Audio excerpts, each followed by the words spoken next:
இன்றைக்கு காசாவுக்குள் 670 ட்ரக்குகள் உள்ளே நுழைந்திருக்கிறது. டொனால்ட் ட்ரம்பினுடைய இந்த அறிவிப்பு என்பது பெஞ்சமின் நெத்தன்யாகுவினுடைய உச்சந்தலையில ஓங்கி செருப்பு கலட்டி அடிச்ச மாதிரியான வார்த்தையாக அமைந்திருக்கிறது. வெளியே வரும்போது எப்படி வந்திருக்கிறார்கள் என்கிற போட்டோவினுடைய சாட்சியை தான் இதிலே நீங்கள் பார்க்கிறீர்கள். இப்படியான நேரத்தில் இன்றைக்கு இன்னும் ஒரு சுவாரஸ்யமான செய்தியும் இருக்கிறது. அது என்ன செய்தி என்று சொன்னால்,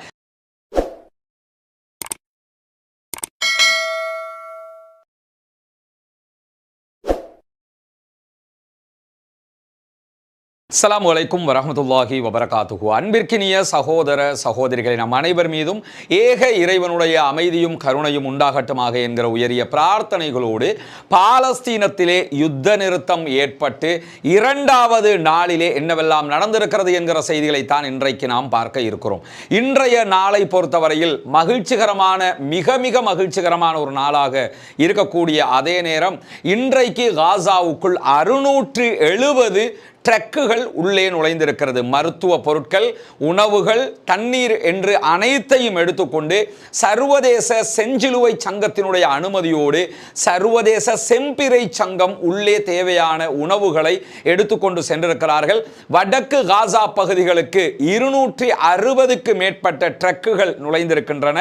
மீதி 400 ட்ரக்குகள் தெற்கு காசா பகுதிகளுக்கு பகிர்ந்து வழங்கப்பட்டு கொண்டிருக்கிறது. UNRWA உதவி பணியாளர்களும் அதே போன்று செம்பிறை சங்கத்தினுடைய உதவி பணியாளர்களும் இந்த காரியங்களிலே ஈடுபட்டு வருகிறார்கள் என்பதை அங்கிருந்து ஒளிபரப்பக்கூடிய அல் ஜசீராவினுடைய செய்திகள் மிக துல்லியமாக தந்து கொண்டிருக்கின்றன. இந்த நேரத்தில் இன்றைய தினம் நமக்கெல்லாம் தெரியும், அமெரிக்காவினுடைய ஜனாதிபதியாக டொனால்ட் ட்ரம்ப் பதவி ஏற்கிறார்.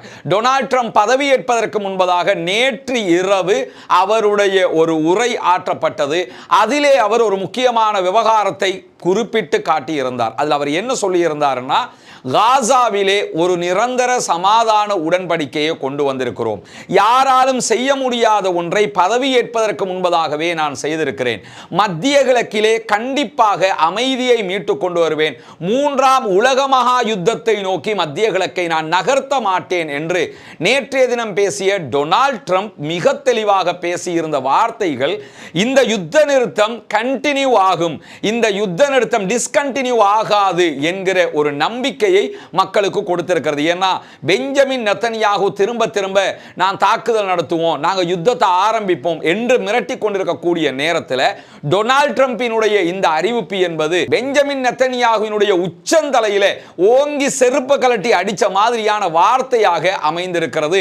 மத்திய கிழக்கில் அமைதியை கொண்டு வருவேன், 3ஆம் உலக மகா யுத்தத்திற்கு வழி செய்ய மாட்டேன், காசாவில் இந்த சமாதான உடன்படிக்கையை நான் தான் கொண்டு வந்தேன், இது 2016 வெற்றியை விட மிகப்பெரிய வெற்றியாக இருக்கிறது என்று நான் நம்புகிறேன் என்கிறார் டொனால்ட் ட்ரம்ப். பொறுத்திருந்து பார்ப்போம் அவர் அடுத்தடுத்து என்ன செய்ய போகிறார் என்பதை. எது எப்படி போனாலும் இந்த நிமிடத்தில் அவர் சொல்லியிருக்கக்கூடிய இந்த வார்த்தைகள் மிக வரவேற்புக்குரிய வார்த்தைகள் என்பதிலே எவ்வித மாற்று கருத்தும் இருக்க போவதில்லை. இப்படியான நேரத்தில் இன்றைக்கு 90 பேரை பாலஸ்தீன மக்களை இஸ்ரேல் விடுதலை செய்திருந்தது.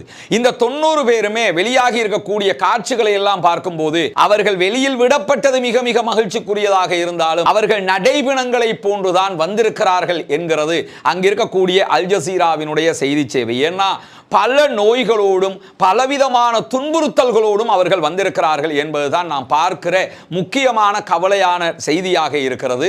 இன்றைக்கு விடுதலை செய்யப்பட்ட பல பேரில் இவர்களும் ஒருவர். உள்ளே கைதியாக செல்லும் போது இளமையோடு சென்றவர்கள் வெளியே வரும்போது எப்படி வந்திருக்கிறார்கள் என்கிற போட்டோவினுடைய சாட்சியை தான் இதிலே நீங்கள் பார்க்கிறீர்கள். இப்படி பலவிதமான துன்பங்களும் ஒவ்வொரு கைதிகளுக்கும் கொடுக்கப்பட்டிருக்கிறது. ஒரு சிறுவன் 15 மாதங்கள் சிறைச்சாலையில் இருக்கிறான் என்றால் அதை ஏற்றுக்கொள்ள முடிகிறதா? யோசிச்சு பாருங்க. எந்த விதமான குற்றமும் செய்யாமல் பாலஸ்தீனத்தில் பிறந்தான் என்பதற்காக வேண்டியே குழந்தைகளையும் சிறுவர்களையும் கூட சிறைகளிலே வைத்திருந்தது இஸ்ரேலிய ஆக்கிரமிப்பு பயங்கரவாத ராணுவம். இந்த நேரத்தில் இஸ்ரேலிய கைதிகள் வெளியேறி செல்லும் போது அவர்களுக்கு பரிசு பொருட்களை கொடுத்து அனுப்புகிறது பாலஸ்தீன விடுதலை அமைப்பு.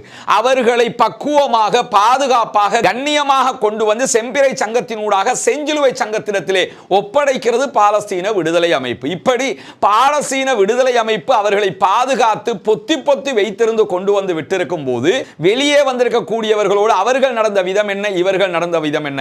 வெஸ்ட் பேங்க்ல கைதியாக இருந்து விடுதலையாகி இருக்கக்கூடிய மக்களுக்கு இஸ்ரேலுடைய ராணுவ பிரிவு தொடர்பு கொண்டு நாளைக்கு உங்களுடைய இன்னார் விடுதலையாகிறார், ஆனால் நீங்கள் கொண்டாடக்கூடாது, கொண்டாடினால் மீண்டும் கைது செய்வோம் என்று மிரட்டுகிற போது யாரை விடுதலை செய்ய வேண்டுமோ அவர்களை அசால்ட்டாக கொண்டு வந்து பத்திரமாக விடுதலை செய்துவிட்டு சென்றிருக்கிறது பாலஸ்தீன விடுதலை அமைப்பு. இந்த இடத்துல ரெண்டு பேர்ல யார் மனிதாபிமானமானவர்கள், ரெண்டு பேர்ல யார் பயங்கரவாதிகள், ரெண்டு பேர்ல யார் பயங்கரவாதத்தோடு தொடர்பானவர்கள், யார் மிரட்டுகிறார்கள், யார் அன்பாக நடக்கிறார்கள் என்பதை சர்வதேசமே பார்க்கும்போது பாலஸ்தீனத்திலே விடுதலையாகி இருக்கக்கூடிய சகோதரர்கள் விடுதலை பெற்றது மகிழ்ச்சியாக இருந்தாலும் மிக மிக துன்பப்பட்டு அவர்கள் விடுதலையாகி இருக்கிறார்கள் என்பது கவலைக்குரிய ஒரு அம்சமாகவும் இந்த இடத்திலே இருக்கிறது. இப்படியான நேரத்தில் இன்றைக்கு இன்னும் ஒரு சுவாரஸ்யமான செய்தியும் இருக்கிறது. அது என்ன செய்தி என்று சொன்னால், நிறைய இஸ்ரேலுடைய ஊடகங்கள் பெஞ்சமின் நெதன்யாகுவை வெச்சு செஞ்சுக்கிட்டு இருக்கிறாங்க என்று சொன்னா நம்ப முடிகிறதா?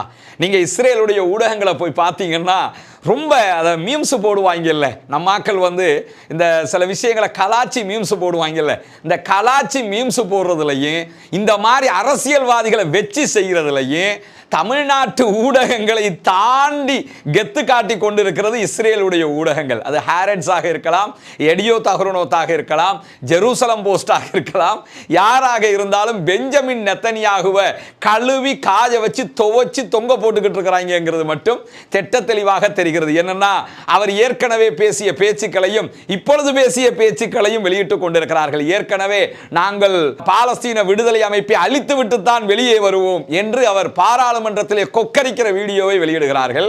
அதற்கு பிறகு நாங்கள் பாலஸ்தீன விடுதலை அமைப்பை பாதிக்கு மேல் அழித்து விட்டோம் என்று சொல்லுகிறார், அதை வெளியிடுகிறார்கள். அதற்கு பிறகு அவர்களை மொத்தமாக அழிப்பதற்கு ரொம்ப நெருங்கிட்டோம் என்று சொல்லுகிறார், அதையும் வெளியிடுகிறார்கள். அதற்கு பிறகு என்ன செய்யறாங்கன்னா, நாங்கள் ஒரு சமாதான உடன்படிக்கைக்கு வந்திருக்கிறோம், பாலஸ்தீன விடுதலை அமைப்பு தான் கையெழுத்திடுவதற்கு மறுக்கிறது என்று பெஞ்சமின் நெதன்யாகு கூவி கூவி கதறுகிற காட்சியை வெளியிடுகிறார்கள். கடைசியாக எதை வெளியிடுறாங்கன்னா, ஆயிரக்கணக்கான பாலஸ்தீன விடுதலை போராளிகள் 3 பேரை கொண்டு வந்து விடுதலை செய்கிற அந்த காட்சியை வெளியிடுவது மட்டுமல்லாமல், பாலஸ்தீனத்திற்குள்ளாக மனிதாபிமான லாரிகள் நுழையும் போது அவற்றை பங்கு வைக்கிற பாலஸ்தீன விடுதலை போராளிகளுடைய காட்சியை வெளியிடுகிறார்கள். மருத்துவ பணிகள் செய்கிற காட்சிகளை வெளியிடுகிறார்கள். அங்கே மருத்துவமனைகள் உள்ளிட்ட பல இடங்களை பாலஸ்தீன விடுதலை போராளிகள் ஆயுதங்களை தூக்கி தூர வைத்துவிட்டு அவர்களுடைய யூனிஃபார்மோட வந்து துப்புரவு பண்ணுகிற காட்சிகளை வெளியிடுகிறார்கள். இப்படி எல்லா காட்சிகளையும் வெளியிட்டு, எங்கடா ராஜா நீ வந்து பாலஸ்தீன விடுதலை அமைப்பை அழிப்பேன்னு சொன்னியே, நீ அழிக்கவே இல்லையடா என்று சொல்லி நம்ம பெஞ்சமின் நெதன்யாகுவை பத்தி பேச வேண்டிய அவசியமே இல்லை. அவர்களுடைய ஊடகங்களே கழுவி ஊற்றிக் கொண்டிருக்கிறார்கள் என்பதை மிக தெளிவாக பார்ப்பது மட்டுமல்லாமல், இஸ்ரேலுடைய ஐநாவுக்கான முன்னாள் தூதுவர் பேசுகிற நேரத்தில் என்ன சொல்றாருன்னா, பெஞ்சமின் நெதன்யாகு பேசி அத்தனையுமே பொய்யாகி விட்டது, அவர் சொன்ன எதையுமே செய்யவில்லை என்று இன்றைக்கு அவர் வேறு அவர பாணிக்கு கலாச்சி தள்ளி இருக்கக்கூடிய காட்சிகள் எல்லாம் வெளியாகி இருக்கிறது. காலம் பதில் சொல்லிக் கொண்டிருக்கிறது. அல்லாஹு தாலா அவர்களுக்குரிய வாய்ப்பை கொடுத்திருக்கிறான். அல்ஹம்துலில்லாஹ். ரொம்ப பாடுபட்டார்கள், ரொம்ப கஷ்டப்பட்டார்கள். பாலஸ்தீன விடுதலை அமைப்பை இல்ல அப்படியே உண்டு இல்லைன்னு பண்ணிடுவேன் என்று கொக்கரித்தவர் தற்போது முணங்கிக் கொண்டிருக்கக்கூடிய, புலம்பிக் கொண்டிருக்கக்கூடிய ஒரு நிலையாக இருக்கிறது.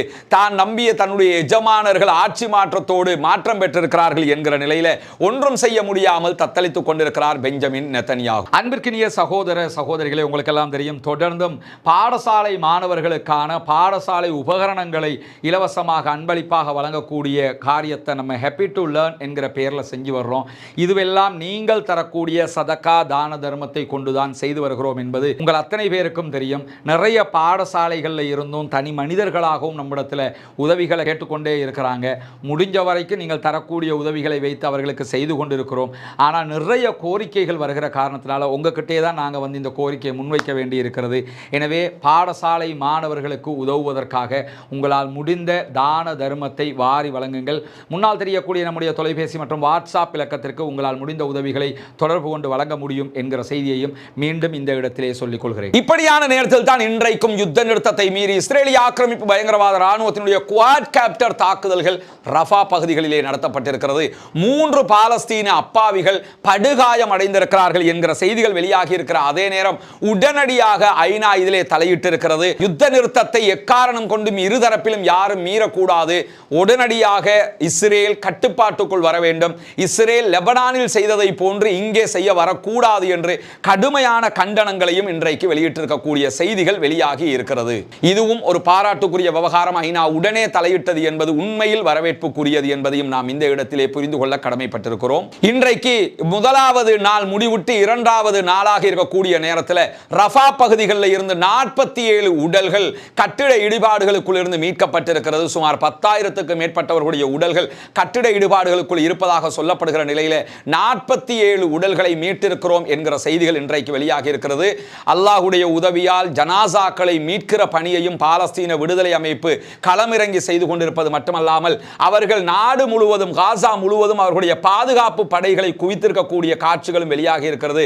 இங்க நீங்க பார்க்கலாம், பாலஸ்தீன விடுதலை அமைப்பினுடைய போலீஸ் படை பிரிவு நாட்டின் பல பகுதிகளிலும் களமிறக்கப்பட்டிருக்கிறார்கள். நாட்டினுடைய அமைதியை கையிலே வைத்துக் கொண்டிருக்கிறார்கள். இவர்கள் தான் நாட்டு மக்களை தற்போது கண்காணித்து வருகிறார்கள்.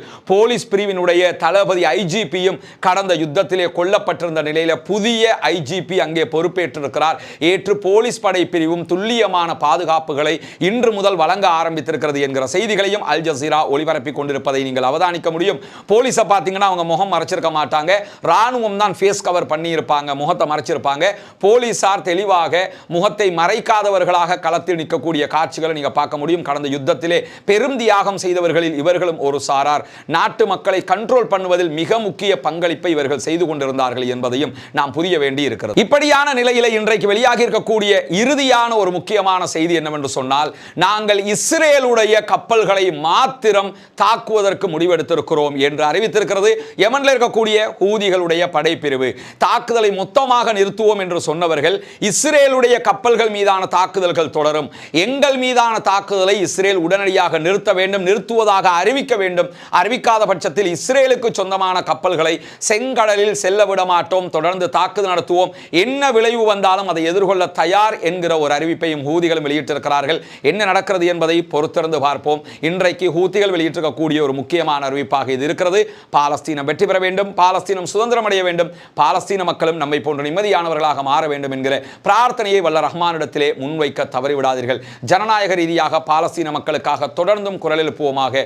பாலஸ்தீனம் வெற்றி பெறட்டும், வல்ல ரஹ்மான் அந்த மக்களுக்கு அருள் புரிய. வாஹிர் தஅவானா அல்ஹம்துலில்லாஹி ரப்பில் ஆலமீன்.